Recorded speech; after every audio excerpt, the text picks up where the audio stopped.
Hello and welcome to the topic Existential Philosophy of Jean-Paul Sartre. It is impossible to give a small introduction to Jean-Paul Sartre.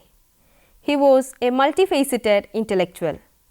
He was known as a playwright, novelist, political commentator, literary critic, and above all, as a very influential existential philosopher. He was also known as a Marxist thinker of some repute. His influence on the French cultural sphere during his lifetime and after was unachievable by any other intellectual in the history of France. He was also some sort of a controversial figure during with a very unique view on many of the contemporary issues. He courted controversy by refusing to accept the Nobel Prize for Literature in 1964. If there is one point that he insisting on, that is the human freedom, which is at the center of his philosophy. Jean-Paul Sartre was born in a family of intellectuals and academicians. He was born at Paris in 1905. His parents were Jean-Baptiste Sartre and Anne-Marie Schweitzer. After the death of his father at a tender age, he spent most of his childhood with his maternal grandfather, who was a professor of German. It was his maternal grandfather who inculcated an interest in classical literature in little Jean-Paul. After schooling, he went on to do his higher studies at the École Normale from 1924 until 1928. After obtaining a PhD, what is usually termed as aggregation in French, in philosophy, he taught philosophy at lycées in Le Havre, Lyon and then Paris. It was around this time he met Simone de Beauvoir, who later became his lifelong associate and companion. Beauvoir was a feminist thinker, existentialist philosopher and a novelist. From 1933 until 1935, Sartre was a research student first at Berlin and then at the University of Freiburg, after which he taught in the Lycée Condorcet at Paris. In 1939, he joined the French army and was captured in 1940. Released in 1941, he returned to teaching philosophy and was also an active participant in the resistance movement. Sartre has never occupied a university chair. Sartre started writing before the war. In 1936, he published an essay on the ego or self and a work on the imagination, a psychological critique. While in 1938, he published his famous novel No Sea. Then on, he continued publishing several plays, novels and philosophical works. It has been well documented that he was initiated to philosophy after reading Henry Bergson's essay Time and Free Will, an essay on the immediate data of consciousness. He was soon to be introduced to other masters of Western philosophy. It has been noted that in his analytical style, Sartre has been greatly influenced by Descartes. Sartre himself has acknowledged the fact that Descartes has been a major influence over the French intellectual scene for over 3 centuries.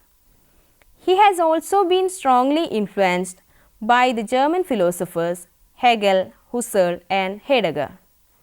Sartre's thought has developed partly through reflection on the methods and ideas of Descartes, Hegel, Husserl and Heidegger. However, the foremost influence has been that of Descartes. With the German philosophers, his approach has been that of love-hate relationship. However, we do not find any influence of the British empiricism in his field of vision. The last major influence should have been materialism. Though he is a proclaimed Marxist, he was never interested in the non-Marxist forms of materialism. Perhaps the most important contribution Sartre has made to existentialism could be that he took the traditional existential themes and injected a renewed emphasis upon the meaning and importance of human freedom. And his legacy is in making existentialism accessible to all people to whom it was supposedly relevant. One of the ways he did this was through the continual dialogue he engaged in with other important movements, including Christianity and Marxism. As was suggested earlier, Sartre was a huge public figure and he got involved in politics, the arts and literature. Although he said he later regretted it, he also wrote the ultimate summary of the existential position, Existentialism is a Humanism, which is a short essay that attempts to explain the philosophy in non-technical terms to his critics and the public at large. However, he is not, of course, the creator of a system such as that of Spinoza, a system formed on a mathematical model. At the same time, his existentialist philosophy can be seen as the systematic development of certain basic ideas. It is certainly not a mere juxtaposition of impressionistic views. Sartre's writings and major ideas. It would be easy to see clear divisions in Sartre's writing career. If the first part of his career was dedicated to the existentialist philosophy, the second part was mostly dedicated to political interventions. Throughout his long writing career, although he had written philosophical articles, much of his later work was directed at easy readers. He has also been producing literary pieces all through his career. However, we see definite trails of an anarchist in the later works. Sartre's analysis of the self-conscious subject and discussion of being could be found in Being and Nothingness. Consciousness is, for Sartre, consciousness of something, something other than itself, and in this sense transcendent. The transcendent object appears to or for consciousness, and it can thus be described as a phenomenon. However, it would be a mistake to interpret this description as meaning that the phenomenal object is the appearance of an underlying reality or essence which does not appear. He says that the phenomenal being manifests itself, it manifests its essence as well as its existence. A chair and a table would not mean anything else but themselves. If it has to be understood as something else, we need human thought to do so. A chair is something that we usually use to sit, but we can also use it occasionally to stand on. We had also seen it used as weapons in films. And if a wooden chair breaks, it later becomes firewood as well. Hence, it is us who give a chair its meaning. It is our consciousness which gives any phenomenal object a certain meaning or significance. So, any phenomenal object acquires a certain meaning or the other in relation to consciousness. Hence, if there is no consciousness to associate with, the whole world would be left with being in itself. According to Sartre, this being in itself is simply there. It is without reason, without cause and without necessity. The concept of the in itself is one of the two key concepts of being and nothingness. The other key concept is that of consciousness, the for itself. Most of the work is devoted to this second theme. Being in itself is opaque, massive, self-identical. Hence, there is little that can be said about this. As an existentialist, Sartre is more interested in man and the human reality. As was already mentioned, an insistence of human freedom is at the center of Sartre's philosophy. His theory of freedom is based on his analysis of the for itself. As was explained earlier, all consciousness is consciousness of something. What is this consciousness about? It is about being as it appears. It might look as if consciousness must be other than being. Consciousness then must be understood as something which rises through a negation of being in itself. Sartre further elaborates his ideas of being in itself in being and nothingness. Being in itself is dense, massive and full. The in itself harbors no nothingness. Consciousness is that whereby negation or nihilation is introduced. By its very nature, consciousness involves or is separated from being, though if it is asked what separates it from being, the answer can only be nothing, for there is no intervening or separating entity. Consciousness is itself not being, and its activity, according to Sartre, is a process of nihilation. When I am aware of this computer that I am keying in, I distantiate myself from it, deny that I am the computer, and I make the computer appear, stand out from its background by denying that it is anything else, by annihilating other phenomena. The being by which nothingness comes into the world is a being in which, in its own being, there is question of the nothingness of its being.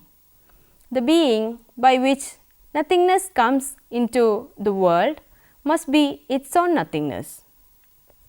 Man is the being through whom nothingness comes into the world. The ideas presented by Sartre here are confusing.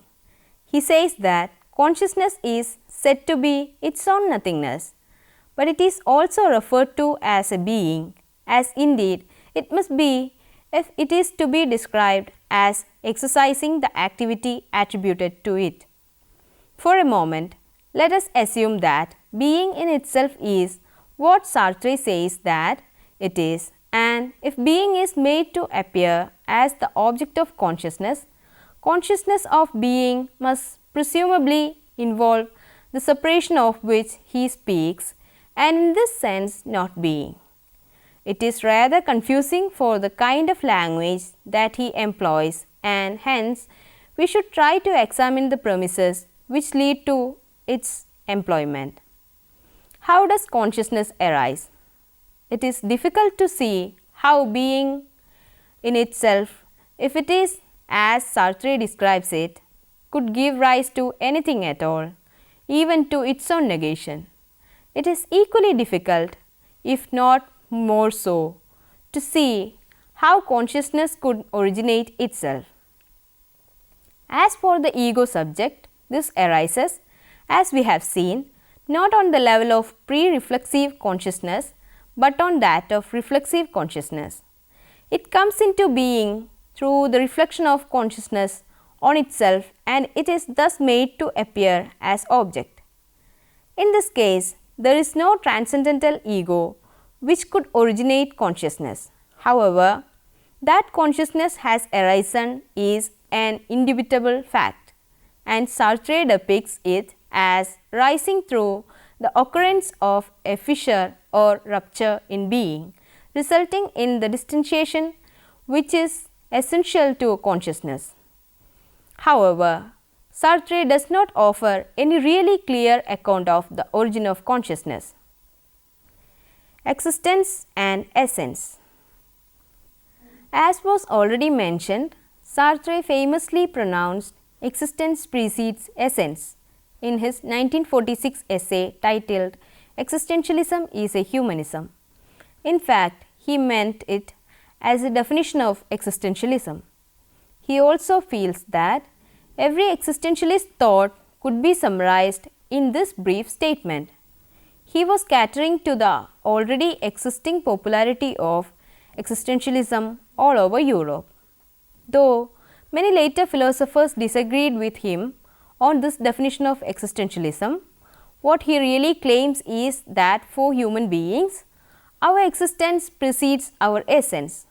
The claim has to be understood in perspective, and for that one has to deal with what he means by essence. Essence is what is necessary. The essence of something is whatever makes it what it is. What is essential for fish curry is what makes a fish curry. If fish is the most essential ingredient of fish curry, then fish gives fish curry its essence. So, by saying that existence precedes essence, Sartre means that human beings exist before they really are anything. Human beings are born and are already conscious of their lives. However, according to Sartre, the most crucial and the most necessary ingredient which defines what a human being is nothing. There is no essential human nature, since there is nothing a human is meant to do. Hence, a human literally starts as nothing. All of Sartre's thought has to be understood from this standpoint. The other consequence of the existence precedes essence is that human beings are free to create what they will become. It does not just mean that one can choose who one wants to be. This freedom to make oneself and one's acting on this freedom are what makes one. Sartre also famously proclaimed that a human being is freedom. He rejects the notion that this construction is a way of secretly acknowledging a human nature he claims does not exist. What he really means is that freedom is a nature so far as it is only an empty nature waiting to be filled in. It is almost like an empty vessel one has to fill. The empty vessel is there, but it exists only to be filled in with something else. If existence precedes essence, we are not only free to create ourselves, we are also free of any inherent built-in baggage. Because we are nothing, nothing is compelling us or prejudicing our choices or our actions. We are given with several possibilities to choose from. This kind of a freedom of possibilities should not be taken lightly according to Sartre. He feels that freedom carries great weight and that freedom is not just about leading a carefree life. What he really proposes is that with freedom, human beings also get a responsibility. For saying this, he could be termed as a moralist, unlike many of his contemporary existentialists. However, in proposing the responsible freedom, he is not turning out to be a completely nihilist or an anarchist philosopher as he is usually made out to be. Individual and freedom. Sartre's style of philosophical writing is deep, complex and highly detailed. A problem that the readers always faced was that he is not clear enough. But because his concept of philosophy is that it should be relevant to everyone, Sartre uses several powerful language devices like short, powerful and highly suggestive sentences. Hence, his second important comment, human beings are condemned to be free, has to be understood by going into the rhetorical aspects of his language. The statement would sound like freedom is something bad. Think of a man coming out of a jail after many years of stay. No one will tell him that he is condemned to be free. Sartre is also not suggesting that God has condemned human beings to be free. What he means, however, is that being free is a fundamental part of the human condition and that we cannot escape our freedom. Unlike many of his predecessors like Nietzsche and contemporaries like Camus, Sartre calls this an optimistic philosophy, an optimism about where we can go from where we start. This discussion is about the human condition, which he admits can look pretty bleak at times. Hence, The freedom that Sartre dooms humans to have has to be understood with respect to the responsibility. Hence, his philosophy really is that human beings are totally free and totally responsible. Responsibility itself has two elements. If you are responsible for something, you ideally have some kind of power or control over the outcome. Being responsible for something suggests that it matters somehow, that something is at stake. Real responsibility involves things you care about in one way or another. In the case of freedom, the responsibility you bear is, in a very real sense, for everything you care about. In a nutshell, the twin concepts of freedom and responsibility are inescapable according to Sartre. In order to understand Sartre's notion of subjectivity, one has to go back to the famous saying of the French philosopher René Descartes. Descartes said, "I think, therefore I am, cogito ergo sum." Though "I think, therefore I am" would seem like a simple statement, it might also seem like asking the question how we can be certain of anything. How would one know whether what one believes is true? Even when one is able to doubt every belief one has, one would be able to doubt one's own existence. The only thing one would not be able to doubt is the existence of a thinker or oneself who was doubting. Hence, Descartes proclaimed that one fact he could be certain of was that he existed. I think, therefore I am. He maintains that there is a separation between consciousness and the rest of the world. In this view, the human body is conceptually distinct from the human mind or consciousness.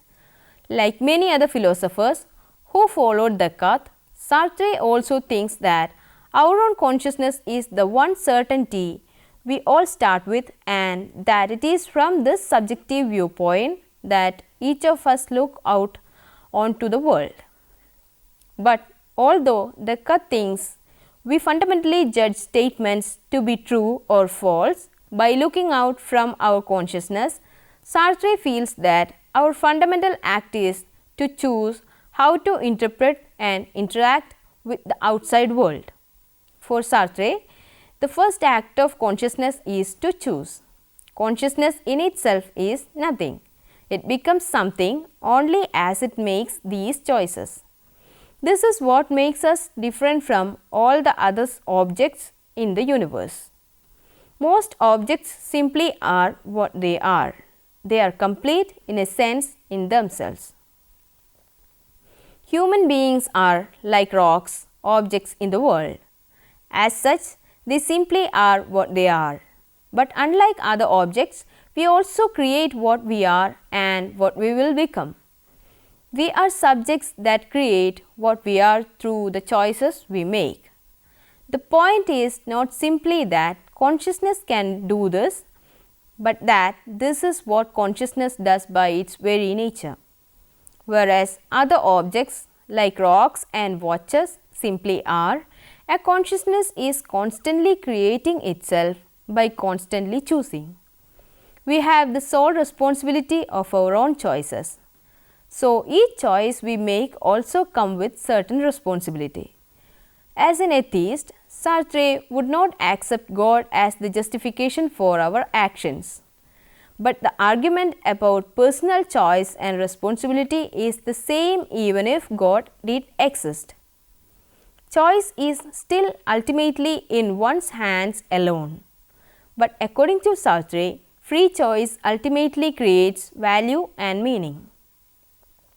If there is no principle of a God which gives value to everything, the objective value also does not exist. This also means that anything has any inherent meaning, but that does not mean that life has no value and meaning at all. It is just that every meaning and value is a human meaning or a human value. And because human beings have no human nature and no inherent values or meaning, we do attempt constantly to create those human meanings and values.